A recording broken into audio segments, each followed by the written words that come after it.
young F-18 pilots laughed when they saw him taxi onto the runway. An 82-year-old man in a beat-up P-51 Mustang that looked like it belonged in a museum, not in the sky with modern fighter jets. This should be entertaining.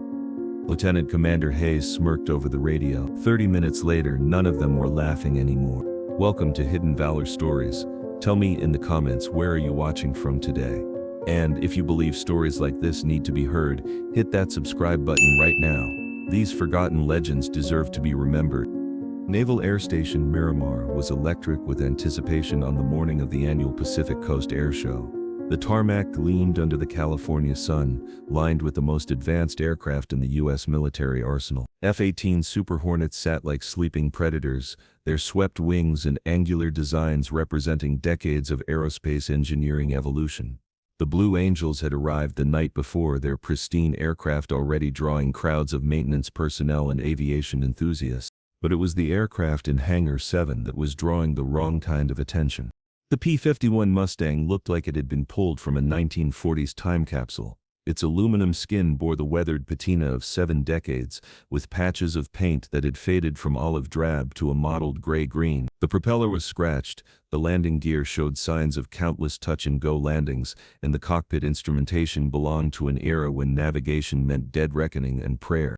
Standing beside this relic was its pilot, Captain Edward Eddie Morrison, though the name tag on his flight suit simply read Morrison, with no rank or service designation. At 82, he moved with the deliberate care of advanced age, his hands showing the liver spots and prominent veins that came with 8 decades of living. His flight suit was clean but clearly vintage, lacking the modern patches and high-tech fabrics of contemporary military aviation gear.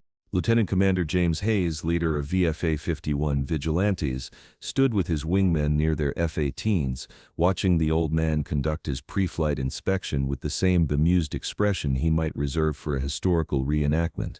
"Someone want to explain to me why Grandpa's airplane is on the same flight line as operational aircraft?"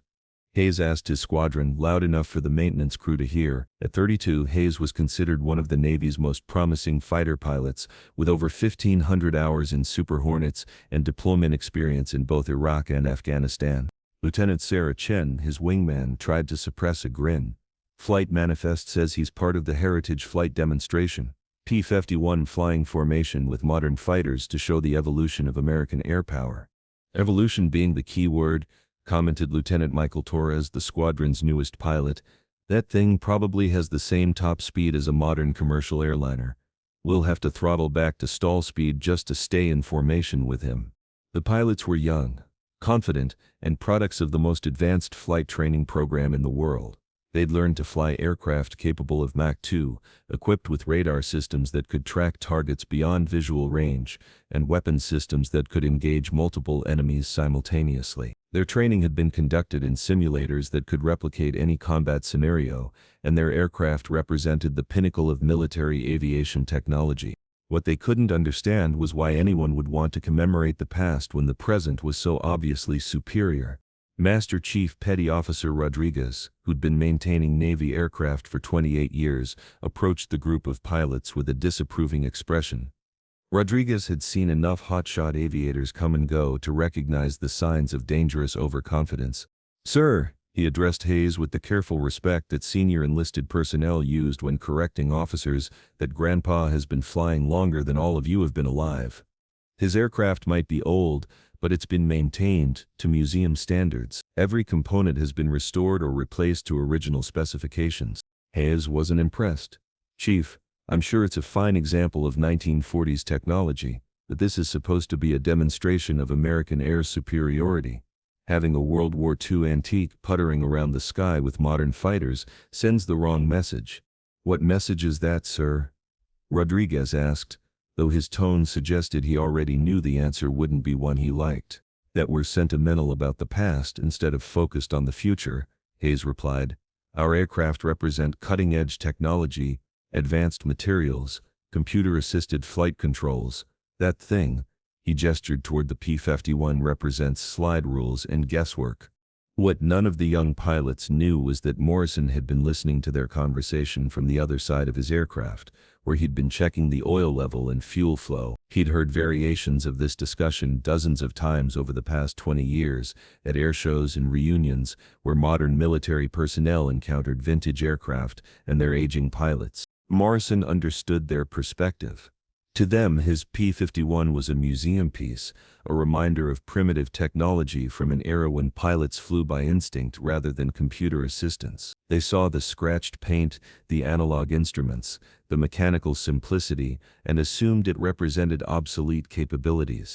They couldn't know that this particular P-51 had been flown in combat by one of the most decorated fighter pilots in American history. They couldn't know that the man they dismissed as Grandpa had scored 37 confirmed kills during World War II in Korea, had test-piloted experimental aircraft that pushed the boundaries of what was possible, and had helped train the generation of pilots who'd gone on to develop the tactics and strategies these young aviators now took for granted. Most importantly, they couldn't know that some skills transcended technology, and that experience accumulated over 60 years of flying couldn't be replicated in simulators or downloaded from training manuals. The pilot's briefing was held in a sterile conference room that smelled of coffee and dry erase markers. Commander Patricia Walsh, the Airshow's military coordinator, stood before a PowerPoint presentation that outlined the day's flying schedule. The Heritage flight was listed third, between the solo aerobatic demonstration and the Blue Angels finale. The Heritage flight will consist of 4 aircraft, Walsh explained, advancing to a slide that showed the formation layout. Lead will be Lieutenant Commander Hayes in his F-18. Wingmen will be Lieutenants Chen and Torres, also in Super Hornets. Trail position will be the P-51 Mustang, call sign Warbird 1. Hayes raised his hand. "Ma'am, what are the performance parameters for the P-51? I need to know how slow we can fly without stalling our aircraft." Walsh consulted her notes. The P-51's cruising speed is approximately 280 miles per hour. Maximum speed is listed as 440 miles per hour, though that's probably optimistic for an aircraft that age. The pilots exchanged glances. Modern F-18s had approached speeds higher than the P-51's maximum velocity. This was going to be like flying formation with a delivery truck. "Ma'am," Chen asked, "what's the pilot's experience level? We need to know if he can maintain formation discipline at these speeds." The pilot is Captain Morrison, retired Air Force. He's been flying air shows for about 20 years. Walsh didn't elaborate, partly because Morrison's full military record was classified at levels above her security clearance, and partly because she assumed his age and aircraft were self-explanatory regarding his capabilities. Torres leaned forward. "With respect, ma'am, formation flying requires precise control and constant communication. If this gentleman isn't familiar with modern radio procedures or can't keep up with formation changes, he'll be fine," Walsh interrupted, though she sounded less confident than her words suggested. The Heritage flight is a gentle demonstration. Straight and level flight, a few shallow turns, nothing demanding. Hayes wasn't satisfied. "Ma'am, we're responsible for flight safety. If his aircraft can't maintain formation integrity, or if he doesn't respond quickly enough to radio calls, we could have a mid-air collision in front of 50." Walsh understood his concern. Military aviation was inherently dangerous, and adding an unknown variable, an elderly pilot in an antique aircraft, increased the risk exponentially. But the Heritage flight was a crowd favorite, and the symbolism of old and new flying together was important for public relations. "Gentlemen," she said finally, "the flight will proceed as scheduled. Your job is to accommodate his limitations while maintaining a professional demonstration. Treat him like a student pilot if necessary." The briefing concluded with weather updates, emergency procedures, and communication protocols.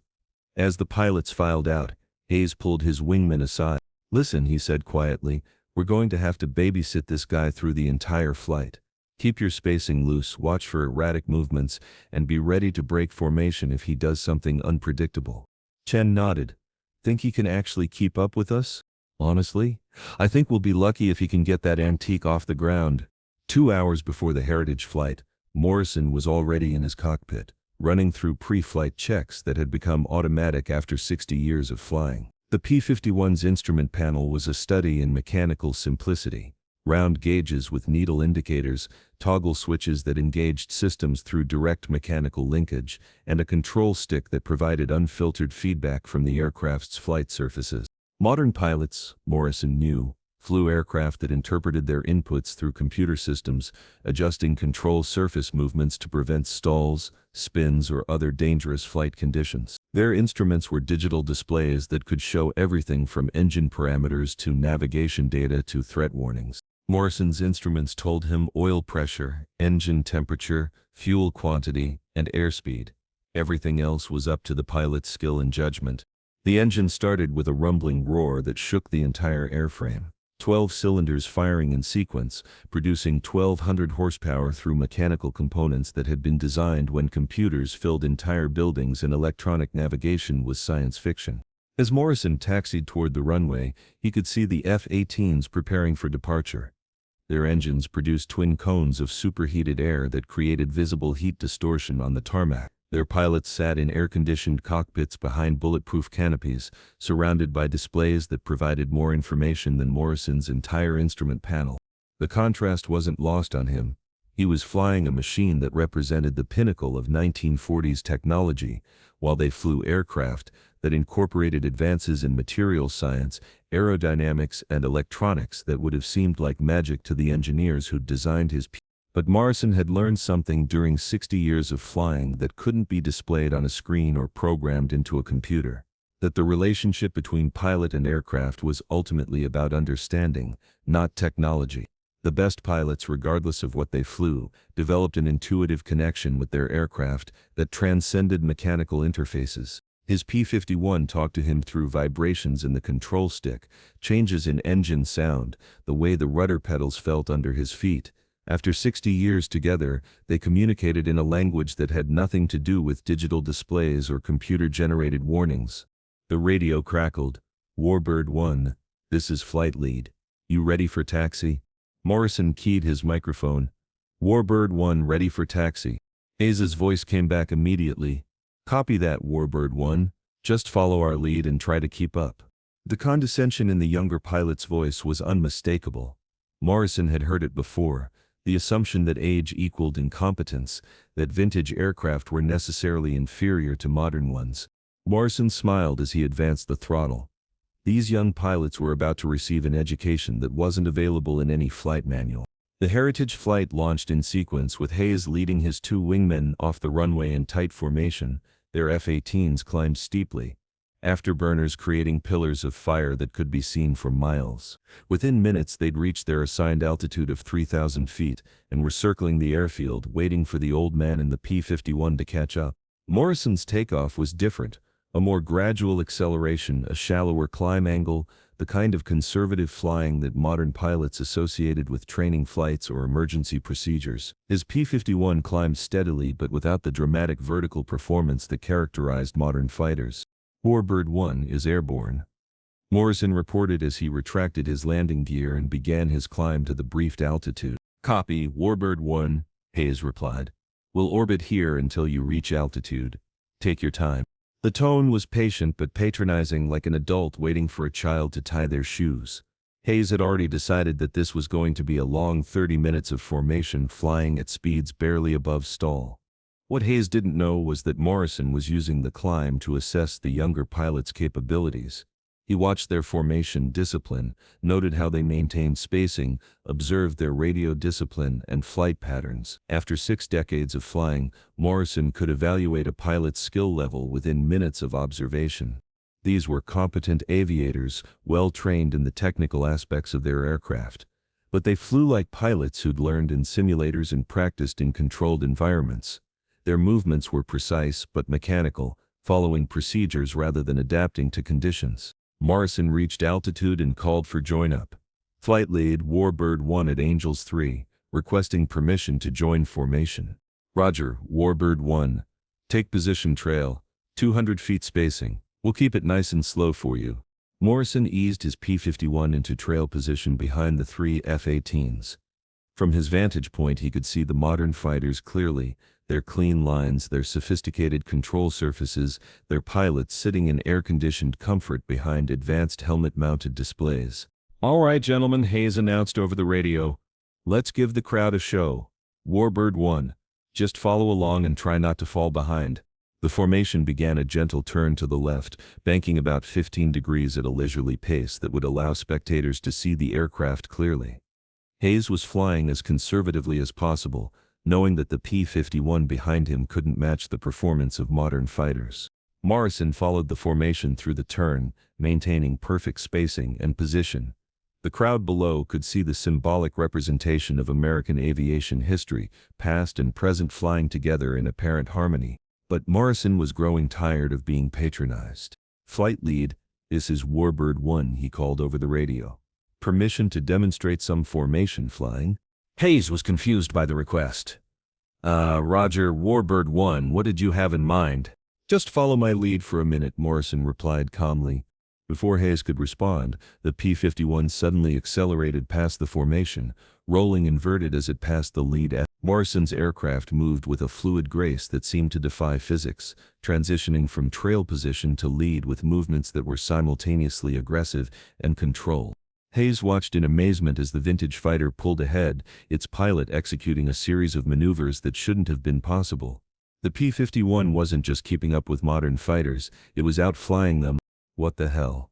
Torres muttered over the radio. Morrison's voice came back calm and steady. "Flight lead, form up on me. Let's show them what real formation flying looks like." What happened next would be discussed in Navy pilot ready rooms for decades afterward. Morrison took control of the formation and began demonstrating flying techniques that left the younger pilots struggling to keep up.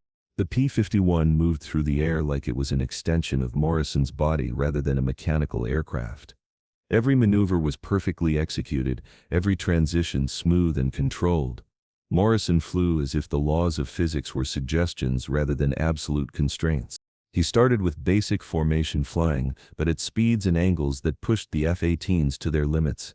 The modern fighters, designed for high-altitude intercepting and ground attack missions, weren't optimized for the tight, precise maneuvering that Morrison was demonstrating. "Tighten up your spacing," Morrison called over the radio, his voice carrying the authority of someone who'd trained thousands of pilots. Formation flying isn't about following procedures, it's about becoming one with your aircraft and anticipating what your lead pilot needs. Hayes found himself working harder than he had since flight school, constantly adjusting throttle and stick position to maintain formation with the P. The old man was flying like formation was second nature, making minute adjustments that kept his aircraft in perfect position relative to the F-18s regardless of changes in speed, altitude, or direction. "How is he doing that?" Chen asked over the radio, her voice tight with concentration as she struggled to maintain position during a climbing spiral that Morrison had initiated without warning. Morrison's response was educational rather than boastful. 60 years of practice, Lieutenant. When you've flown formation in combat, where precise positioning means the difference between mutual support and mid-air collision, you learn to read your aircraft and your flight lead in ways that can't be taught in simulators. Torres was beginning to understand that they weren't flying with a museum piece operated by an elderly hobbyist. This was something else entirely, a master craftsman demonstrating skills that they hadn't known existed. Morrison continued his impromptu lesson, transitioning the formation through maneuvers that showcased capabilities the young pilots had never seen. Knife-edge passes where the aircraft flew sideways, maintaining perfect formation spacing, vertical climbs where throttle control and timing were critical to preventing stalls or separation, rolling maneuvers where all four aircraft moved as a single unit through complex three-dimensional space. The crowd below was witnessing something special, though most of them couldn't fully understand what they were seeing. Aviation photographers and retired military pilots in the audience recognized that they were watching formation flying at a level that hadn't been demonstrated in decades. "Warbird 1, Hayes called over the radio, his voice carrying a new respect. "Where did you learn to fly like that?" Morrison's response was matter-of-fact. "World War II, Korea, and about 40 years of test-flying experimental aircraft. When you've had to learn every aircraft by actually flying it instead of reading about it in manuals, you develop different skills." The admission hit the younger pilots like a revelation. They were flying with someone who'd learned his craft during an era when aviation was genuinely dangerous, when test pilots regularly died exploring the boundaries of flight, when formation flying was a survival skill rather than an aerial demonstration technique. Chen's voice came over the radio, quiet with newfound understanding. "Sir, how many different aircraft have you flown?" Morrison considered the question as he led the formation through a series of barrel rolls that left the F-18 pilots breathless. Military aircraft? About 60 different types, including some that officially never existed. As the heritage flight continued, Morrison decided it was time to address the elephant in the cockpit. The young pilots needed to understand not just what they were witnessing, but why it mattered for their own development as aviators. "Flight lead," Morrison called over the radio, "would you like to know what's really different between your aircraft and mine?" Hayes, still working hard to maintain formation as Morrison led them through another series of complex maneuvers, managed to respond, "Yes, sir. I'm starting to think it's not what I expected."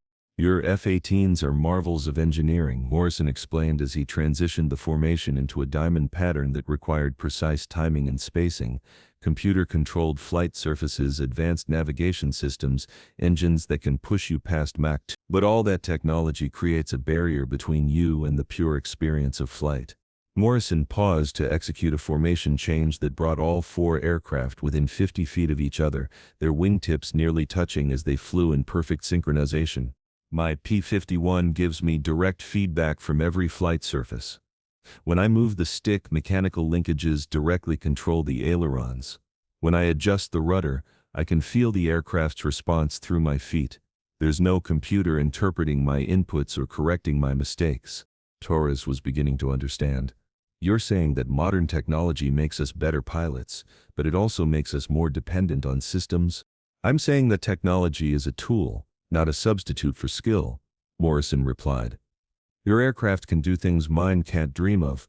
Fly faster, climb higher, carry more sophisticated weapons, but flying is still about the relationship between pilot and machine, and that relationship is built through experience, not technology." Morrison led the formation through one final maneuver, a steep climbing turn that transitioned into a four-ship echelon formation. The timing required split-second coordination, with each pilot adjusting their position based on the movements of the aircraft ahead of them. The F-18 pilots executed the maneuver flawlessly, their modern training evident in their technical precision. But Morrison's execution was different, smoother, more intuitive, as if he were anticipating the required movements rather than reacting to them. As they leveled off for the final pass over the crowd, Hayes made a decision that would affect his approach to flying for the rest of his career. "Warbird 1, this is flight lead. You have control of the formation." Morrison's voice carried approval and perhaps a hint of satisfaction. "Warbird 1 has the formation. Thank you for the privilege, Lieutenant Commander." The heritage flight concluded with a formation pass over the runway at 500 feet, all four aircraft maintaining perfect spacing as they demonstrated the evolution of American air power. But what the crowd had witnessed wasn't just historical symbolism, it was a masterclass in aviation skills that transcended technology. As the aircraft separated for individual landings, Morrison's voice came over the radio one final time. "Gentlemen, it's been a pleasure flying with you. You're skilled pilots with excellent training. But remember, your aircraft are tools that amplify your capabilities. The pilot is still the most important component in any flying machine." Morrison's landing was a study in precision, a long, straight final approach that touched down exactly on the 1,000-foot markers with minimal float or bounce. No computers, no flight management systems, no automated landing aids, just an 82-year-old pilot demonstrating skills that had been honed over 6 decades of flying. The F-18s landed in sequence, their computer-assisted flight controls ensuring smooth touchdowns on a runway that their navigation systems had mapped to centimeter accuracy. The contrast between old and new was evident even in the landing phase. Morrison relying on experience and judgment, the younger pilots supported by technology that made precision easier, but didn't replace the need for fundamental skills. As the aircraft taxied back to the flight line, Hayes realized that his entire perspective on flying had been challenged in the span of 30 minutes. It assumed that newer meant better, that advanced technology automatically translated to superior capability. Morrison had demonstrated that skill, experience, and understanding of fundamental principles could sometimes trump technological advantages. More importantly, Morrison had shown them what they were missing. Their reliance on computer systems and automated aids had made them technically proficient, but perhaps less connected to the pure art of flying. They flew by procedures and checklists, while Morrison flew by instinct and experience. Master Chief Rodriguez was waiting on the flight line when the aircraft shut down, his expression unreadable as he watched the pilots climb from their cockpits.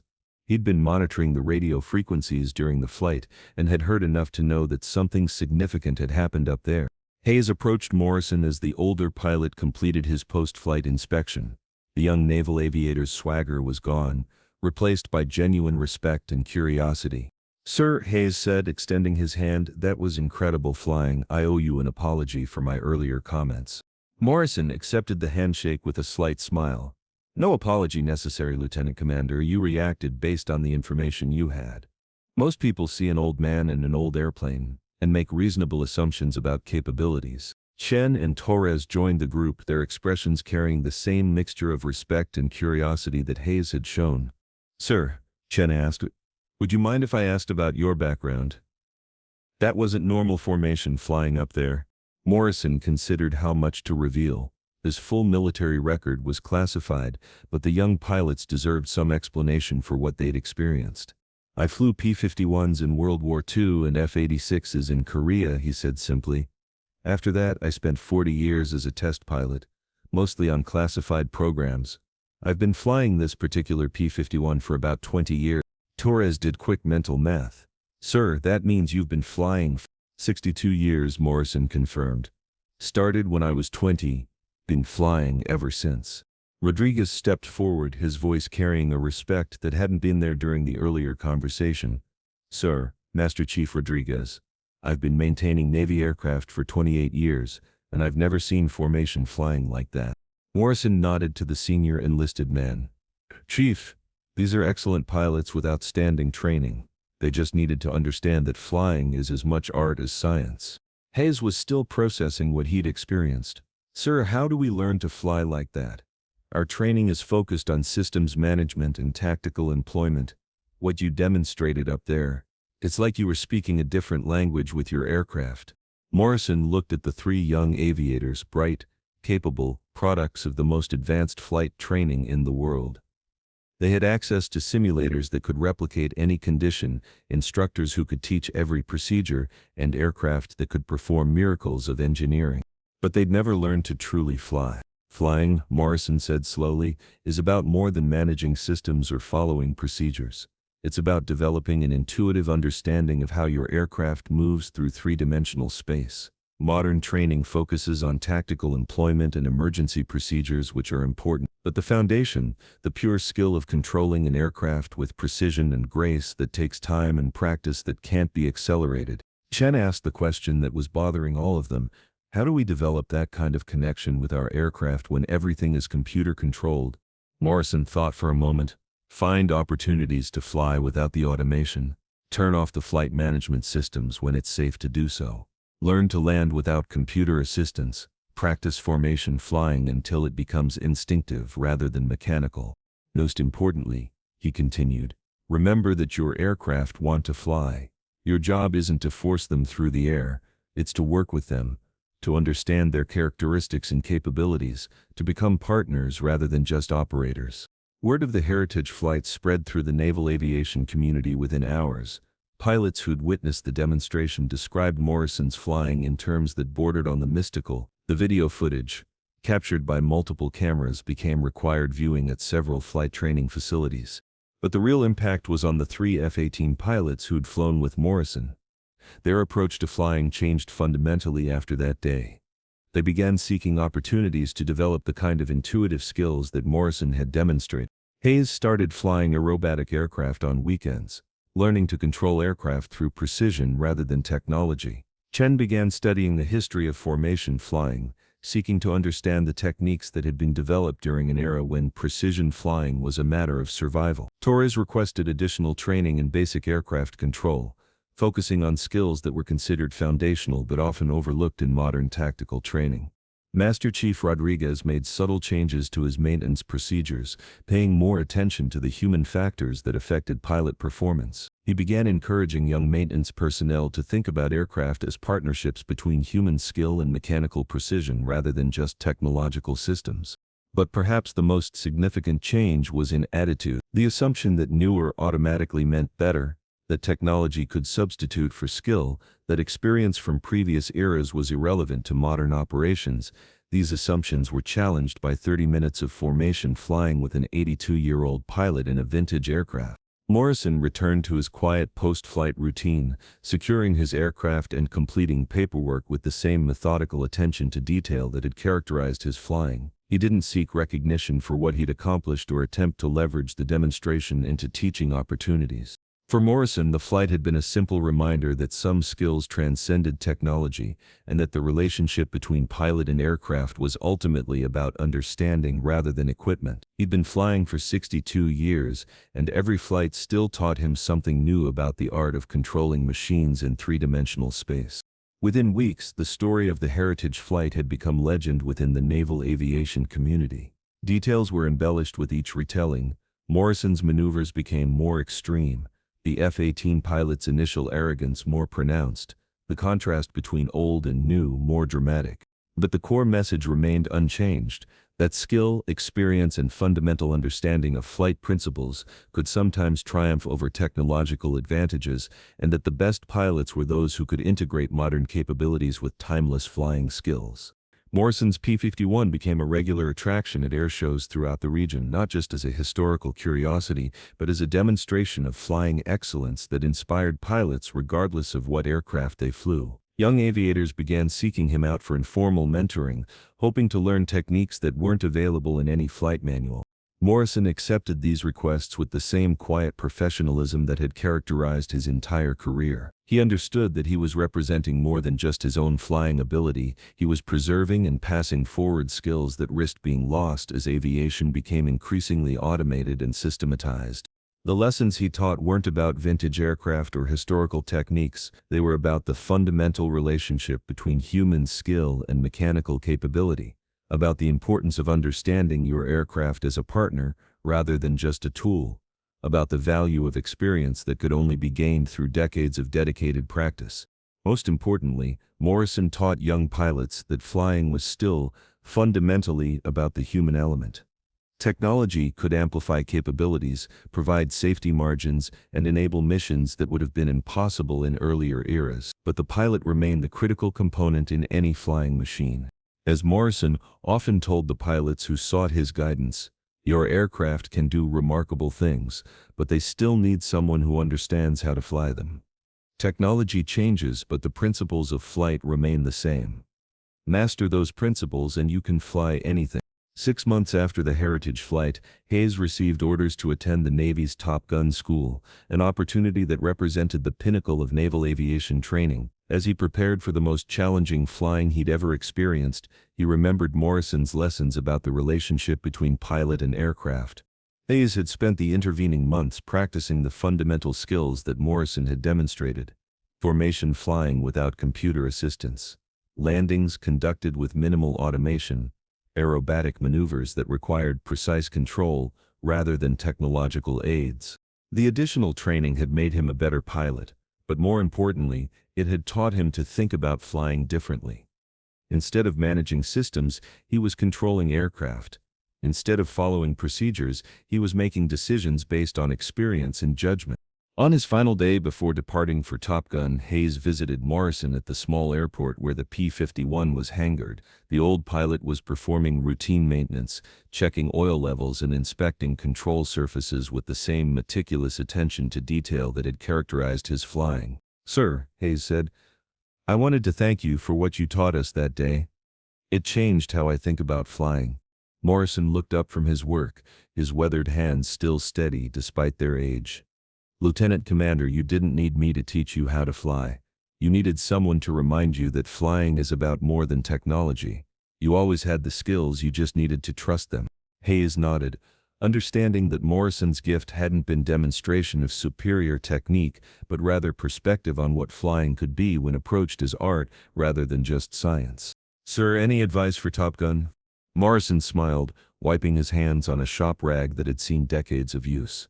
"Remember that your aircraft want to fly, work with them, not against them. And don't let technology replace judgment. Use it to enhance your capabilities, but trust your instincts when the situation requires immediate action." Hayes shook Morrison's hand, feeling the strength that remained despite the pilot's advanced age.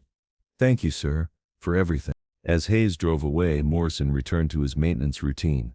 There would be other air shows, other opportunities to demonstrate that some skills transcended technology. There would be other young pilots who needed to understand that flying was still fundamentally about the partnership between human skill and mechanical capability. Morrison's P-51 represented more than historical preservation. It was a reminder that excellence in aviation came from the pilot's ability to understand and control their aircraft with precision that no computer could replicate. And somewhere in the sky above, a new generation of pilots was learning to fly with the confidence that came from understanding their aircraft as partners rather than just tools, carrying forward skills that had been passed down through generations of aviators who'd learned that the most important component in any flying machine was the human being who controlled it. So I ask you, have you ever been humbled by someone whose experience made your knowledge seem insignificant? Someone who showed you that wisdom comes from years of dedicated practice? Share their story in the comments. Let's honor the masters who still have lessons to teach. Thanks for watching Hidden Valor Stories. If this moved you, subscribe and share. These legends of skill and humility deserve to be remembered. We'll see you in the next one. And remember, sometimes the greatest teachers are the ones who let their actions speak louder than their words.